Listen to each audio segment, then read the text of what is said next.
ఇవాళ మనం చర్చించుకోబోయే విద్య లేదా అనేక విద్యల సమూహము అయినటువంటి భైరవుని విశేషాలు ఇక్కడ మనం చెప్పుకోదలుచుకున్నాము. అసలు ఏంటి ఈ భైరవుడు, ఏంటి ఈయన విశేషాలు? ముందుగా ఈ భైరవుడు ఎవరు అంటే, మన పురాణాలు చెప్పినట్టు పరమేశ్వరుడు పంచముఖ బ్రహ్మ అహంకారంతో ఓయ్ నీకు 5 తలలే నాకు 5 తలలే అని మూర్ఖంగా వాదిస్తుంటే, అందులో ఒక తల అయినటువంటి మూర్ధవ అనే ఒక తల మరీ విపరీతంగా విర్రవేగుతుంటే, ఎంత చెప్పి మహావిష్ణువు ఎంత చెప్పినా ఎంత వద్దని వారించినా వినదు. ఆ తల, ఆ 5వ తల, అహంకార రూపమైన 5వ తల ఇక చూసి చూసి చూసి ఎంత చెప్పినా వినకపోవడంతో పరమేశ్వరుడు ఆగ్రహించిండు. తన జటాజూటములను విదిలించగా ఆ విదులింపునకు రుద్రాక్షల బరువుతో ఉన్న దేశిక అనే ఒక కేశ సమూహం తెగి కింద పడిన వెంటనే నల్లని ఆకారం కాలయముని సైతం తన వాడి అయిన కూరలతో నవిలి పిప్పి చేయగల వికృత రూపంలో కాలభైరవుడు పుట్టుకొచ్చను. పుట్టడంతోటే ఆజ్ఞదేవరా అని అరవసాగను. అప్పుడు పరమేశుడు పంచముఖ బ్రహ్మ తల ఊరికి గోల చేస్తుంది, నరకమని ఆదేశిస్తాడు. ఆ అహంకారంతో ఆ పంచముఖ బ్రహ్మ అయినా వినదు, అప్పటికి కూడా వినదు. ఈ కాలభైరవుడు వెళ్ళేసి గిల్లేస్తాడు, తల నరకడు, గిల్లుతాడు. అంటే గమనించుకోండి, అంత గొప్ప శక్తి సమాంతుడిన. ఆ తర్వాత అహంకార రహితంగా మారి పంచముఖ బ్రహ్మ కాస్త చతుర్ముఖ బ్రహ్మ అయిపోతాడు. చతుర్ముఖ బ్రహ్మ ఎప్పుడయ్యాడు? అహంకారం అనే మూర్ధవ అనే తల తెగిన తర్వాత. ఈ తలను తెగ్గొట్టింది ఎవరు? శివుని జటాజూటంలో ఒక ఎంట్రుకల సమూహం, రుద్రాక్షల బరువుకు వేలాడుతున్నటువంటి సమూహం, దాని పేరు దేశిక. ఈ దేశిక నుంచి పుట్టిన వ్యక్తే పుట్టిన మహానుభావుడు మహోగ్రుడు కాలభైరవుడు. ఇకపోతే అహంకారంతో విర్రవీగిన తల వెళ్ళిపోవడంగానే చతుర్ముఖ బ్రహ్మగా మారిన తర్వాత చతుర్ముఖ బ్రహ్మకి ఈ సృష్టి సజావుగా నడపమని చెప్పి తనకు అంటినటువంటి బ్రహ్మహత్య పాతకాన్ని దోష నివారణ కోసం ఈ భూమండలాన్ని ఒక్కొక్కసారి ఒక్కొక్క రూపంలో, మళ్ళీ గమనించుకోండి, ఈ భూమండలాన్ని మొత్తం ఒక్కొక్కసారి ఒక్కొక్క రూపం ఇలా 167 సార్లు తిరిగాడు. ఇప్పుడు మనం బ్రహ్మ కపాలం అనే చోట బ్రహ్మహత్య పాతకాన్ని వదిలించుకొని ఆ తదుపరి ఆయన మొట్టమొదటిగా కైలాస పర్వతం చేరుకొని, పరమేశ్వర నా బ్రహ్మహత్య పాతకం పోయిందని నేను చేయాలి అని చెప్తే ఆయన దగ్గర ఆజ్ఞ తీసుకొని ఏమేమి చేయాలో చెప్తాడు కదా పెద్ద ఆయన. అవి తీసుకొని వస్తూ 4 ఆయుధములు తెచ్చుకుంటాడు ఆయన. అక్కడి నుంచి శివుడు ప్రసాదిస్తున్నాడు 4 ఆయుధములు. ఒక్కొక్క దాని పేరు చెప్తా వినండి. ఒక్కొక్క ఆయుధం పేరు కాలకేతు, ధూమకేతు, వజ్రకేతు, మణిభద్రకేతు. ఇవి ఆయుధాల పేర్లు. భైరవుని చేతిలో ఉన్న 4 ఆయుధాల పేర్లు ఇవి నీకెలా తెలుసు అనుకోవచ్చు. విజ్ఞాన భైరవ తంత్రం అతి పురాతనమైన పత్రి. అనేక రకాలు మేము చదివి ఉన్నాం. భైరవ తంత్రాలు, విజ్ఞాన భైరవ తంత్రం. అభినవ గుప్తుల వారు దీన్ని చాలా గొప్పగా కొనియాడాడు. అందులో పురాతన పత్రి ద్వారా బెంగాలు శాక్తేయంలో ఇవి రాయబడి ఉన్నాయి, బెంగాలు రచనల్లో. అక్కడి నుంచి మేము తీసుకొని చదవడం వల్ల మాకు ఇది తెలిసింది. ఇకపోతే ఆ 4 ఆయుధం తీసుకుని సరాసరి నైమిషారణ్యం వెళ్ళి అక్కడ కొన్నాళ్ళు ఉండి ఆ తపోభూమిని పావనం చేసి ఆ తదుపరి శృంగగిరి, మందగిరి, మదిరగిరి అనే 3 గిరులు దాటుకుని వారుణ, అసి అనే 2 నదులు పరివాహ ప్రాంతమైనటువంటి స్థలంలో తన స్థిర నివాసం ఏర్పరచుకొని బ్రహ్మహత్య పాప పరిహారం పొందిన తర్వాత ఇదంతా అక్కడ ఉన్న 40 మంది సిద్ధశక్తులను ఏకీకృతం చేసి వారితో పాటు అపర పరబ్రహ్మ స్వరూపమైనటువంటి పరమేశ్వరుని అంశను కలుపుకొని మహాకాలభైరవ రూపం పొందిన ఇంత గొప్ప మహానుభావుడు ఈ కాశీక్షేత్ర పాలకుడుగా, రక్షకుడుగాను సిద్ధ తాంత్రిక రూపు దాల్చి మహాక్రోధమూర్తిగా రూపొందిన మహాభైరవ రూపమే ఈనాడు ఈ తాంత్రిక ప్రపంచ రక్షకుడైనాడు.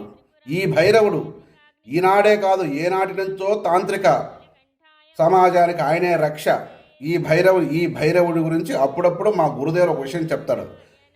పంచకాలికలతో సదా తిరుగుతూ ఉండే మహోగ్రుడే మన మహోగ్ర భైరవుడని మర్చిపోయి ఇవాళ అటువంటి భైరవుడినే మేము మా వశం చేసుకున్నాము, మాతో మాట్లాడతాడు భైరవుడు అని చెప్పి మాయ మాటలు చెప్పి పబ్బం గడుపుకునే గురువులు అనేకులు కోకొల్లలు సమాజంలో, అనేకులు పుట్టగొడుగుల్లాగా ఉంటారు. నిజ గురువులు మమ్ము మన్నించుగాక, నిజ సాధకులు మమ్ము మన్నించుగాక. నేను కుహనా గురువుల గురించి మాత్రమే మాట్లాడుతున్నా. నిజ గురువులు మన్నించుగాక, కాలభైరవుడు ముందు మన్నించుగాక. మనం చూస్తూనే ఉన్నాం, అయినా బుద్ధి రాదు మనకు. అసలు భైరవులు ఎంతమంది, భైరవ విద్యులు ఎన్ని రకాలు? నాకు తెలిసి 167 మంది భైరవులు ఉన్నారు. ఎంతమంది నా అనుభవానికి చిక్కింది ఇది. నా అనుభవానికి ఆ 167 మంది భైరవులు ఉన్నారని నేను గ్రహించాను. అందులో ఎంతమంది భైరవులు ఉన్నా మనకు సిద్ధి కలిగించేది అష్టభైరవులు మాత్రమే. ఆ అష్టభైరవులతో పాటు ఇంకొక 4 ద్వాదశ భైరవులు ఈ కలియుగంలో సిద్ధి కలిగించేవాళ్ళు, సిద్ధప్రదులుగా. ఇది నా అనుభవం ద్వారా నేను తెలుసుకున్న విషయం. ఇకపోతే ఈ భైరవ విద్యలు అంత సులువుగా పట్టుబడవు, ఒక పట్టాన పట్టుబడవు. సుమా గుర్తుపెట్టుకోండి. నీకు సమర్థవంతులైన గురువు దొరికితే నువ్వు భైరవ విద్య జోలికి వెళ్ళు, తప్పులేదు. అలా లేకుండా వెళ్ళావో ఫీజులు కాలిపోతాయి. ఎందుకంటే ఫీజులు ఎందుకు కాలిపోతాయి చెప్పమన్నా, 100 క్యాండిల్ బల్బులో 1000 వోల్ట్స్ కరెంటు పెడితే ఏమైంది? పప్పమన్నది. అలాగే ఈ భైరవ విద్య కావాలంటే, సాధన చేయాలనుకునే వాళ్ళు సమర్థవంతమైన గురువుని అన్వేషించి ఈ సాధనలో దిగండి.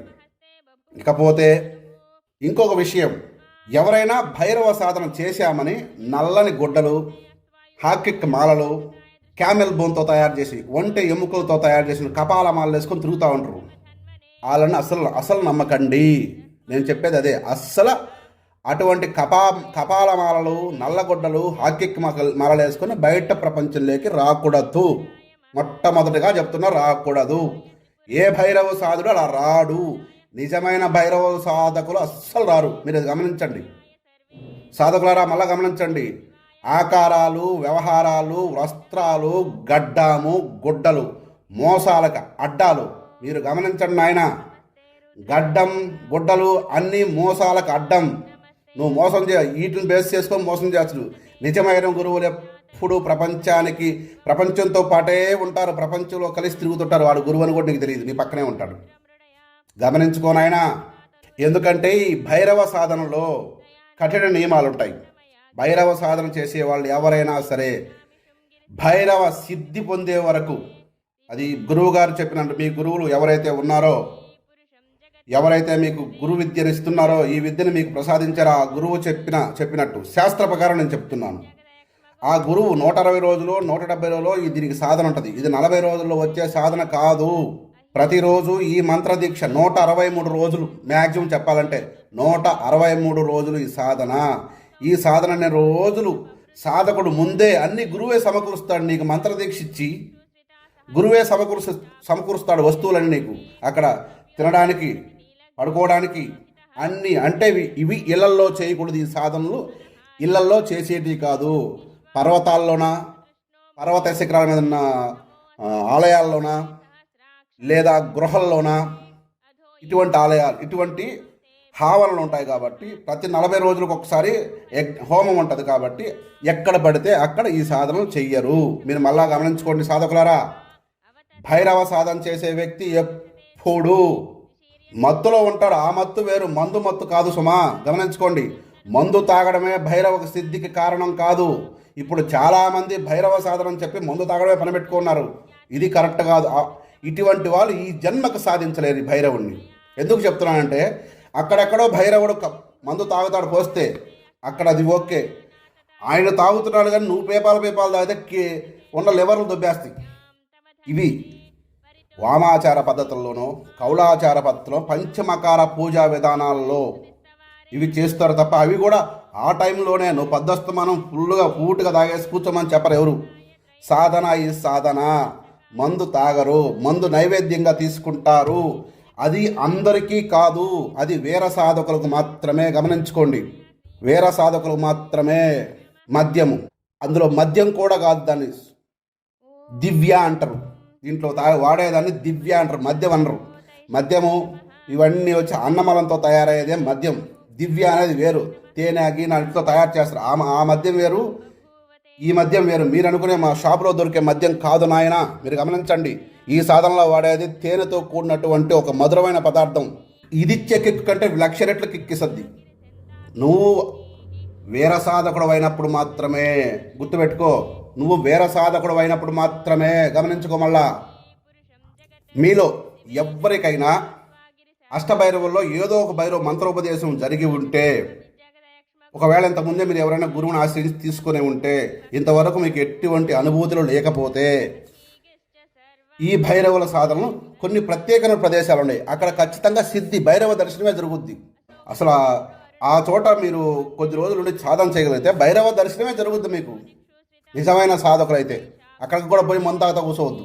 మళ్ళా చెప్తున్నాను, నిజమైన భైరవ సాధకులకి కొన్ని ప్రదేశాలు చెప్తాను ఇక్కడ నేను, మీరు చూసుకోండి. ఆ ప్రదేశాల్లో మీరు సాధన చేయండి.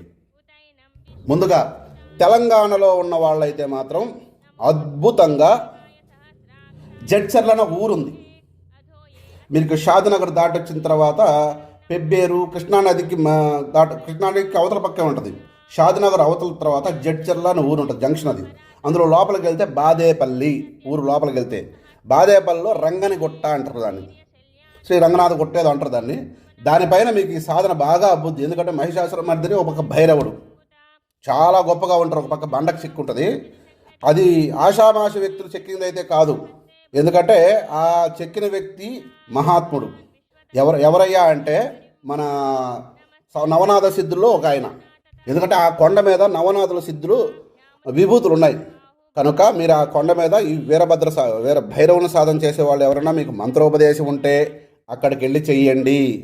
భైరవ దర్శనమే జరగచ్చు, కానీ అనుభూతులు విపరీతంగా ఉంటాయి. కింద శివాలయం ఉంది, మీకు అక్కడ పైన పడుకోలేకపోతే కింద వచ్చి ప్రశాంతంగా పడుకోవచ్చు కొండ కింద. మీరు సాధన మాత్రం పైనే చేయండి. తర్వాత మన ప్రకాశం జిల్లాలో భైరవ కోన అని ఒకటి ఉంది. అక్కడ చాలా బాగా మొండి భైరవ కోన అంటారు దాన్ని.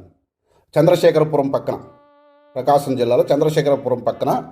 నేను 2006లో పోయాను. బాగుంది. అక్కడికైతే మాత్రం గత 18 ఏళ్ళు ఏంటది పోయి నేను జడ్చర్ల అనే ఊరి దగ్గరికి పోయింది మాత్రం 18 సంవత్సరాల పైన అయింది. ఆ తర్వాత ఇంకో కొన్ని ప్రదేశాలు అంటే అది గటికా సిద్ధేశ్వరం, గుటికా సిద్ధేశ్వరం, అక్కడ దగ్గరలోనే ఒక ఏరియా ఉంది. అక్కడ ఒక శివాలయం, పెద్ద పెద్ద మహావృక్షాలు, మామిడి చెట్లు లాంటి వృక్షాలు ఉన్నాయి. ఇక్కడ నేను చెప్పిన 3 ప్రదేశాల్లో ఎవరైనా సరే ఇప్పుడు దాకా మంత్రదీక్ష తీసుకున్నాడు, ఎవరి దగ్గరైనా తీసుకోండి మహానుభావులు. ఇప్పుడు నేను ఇక్కడ గురువులను నిందించట్లేదు, కుహనా గురువులు మాత్రమే చెబుతున్నాం తప్ప మీరు ఎవరి దగ్గర తీసుకున్నా మీకు ఆ సాధన మంత్రం ఒకటే, మంత్రం జపం చేయండి. మీకు అనుభూతులు రాకపోతే నేను చెప్పిన ప్రదేశంలో చెయ్యండి. పాలన్నం మాత్రం తింటూ చెయ్యండి, సాత్విక ఆహారం మాత్రం తింటూ చెయ్యండి. గుంపులుగా పోయి సాధన చేయకండి, ఒకరా ఇద్దరా అంతే. సమూహంగా భైరవ సాధన చేయకూడదు. అలా చెప్తున్నాను. ఈ సమూహంగా చేసినప్పుడు అనేక సమస్యలు వస్తాయి. సమూహంగా ఎప్పుడు భైరవ సాధన చెయ్యకండి. ఒక 50 మంది పోయి కూర్చున్నాము, అసంభవం. ఒకరా ఇద్దరా, ఏకే ద్వితీయో అంతే, ఒకరు ఇద్దరు సాధన. ఇలా సాధన చేసుకొని మీరు హ్యాపీగా, మీకు జరిగింది హ్యాపీగా చేసుకోండి. ఇంకొకటి లాస్ట్గా నేను చెప్పేది ఏంటంటే, ముఖ్య విషయం, సరి అయిన గురువు, సరి అయిన మంత్రము, సరి అయిన నడవడిక, ఈ 3 నీ వెంట ఉంటే విజయం నీదే. ప్రయత్నించి పరమపదాన్ని పొందుకో. సాధకుడా మేలుకో, నేను చెప్పిన విషయాలను తెలుసుకో. సర్వే జనా సుఖినో భవంతు.